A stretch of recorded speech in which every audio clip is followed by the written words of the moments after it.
Welcome to our channel. Today we how to set up Shopify payments and connect to Stripe step by step clearly.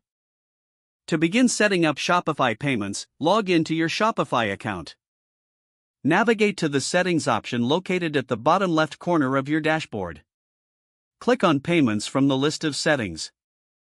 You will see the Shopify payments section. If you haven't activated it yet, click the activate button next to Shopify payments. Review the information provided about Shopify payments. Scroll down to the payment methods section.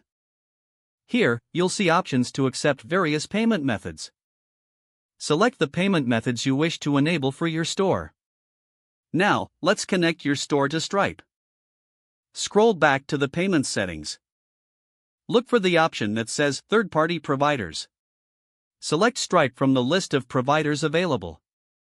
You will be prompted to enter your Stripe account credentials. If you don't have a Stripe account, click the link to create one. Follow the instructions on Stripe's website to set up your account. Once your Stripe account is created, return to the Shopify payments section. Enter your Stripe account details where prompted. Click on the Connect with Stripe button to establish the link. After a successful connection, you will see a confirmation message. Review the payment settings to ensure everything is correct. Test your payment options to confirm they are functioning properly. Your Shopify store is now set up to accept payments through Shopify Payments and Stripe. If the page does not load, refresh the browser or try again in a private or incognito window. Make sure you are using the correct email address, then retype it carefully to avoid small typos. If your password is not accepted, use the reset option and create a new strong password you can remember.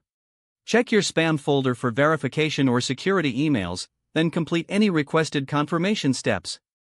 Enable two-factor authentication if available to improve account security and reduce unauthorized access risk.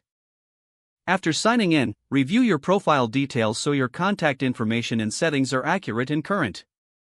Don't forget to like this video and subscribe to our channel for more step-by-step tech guides.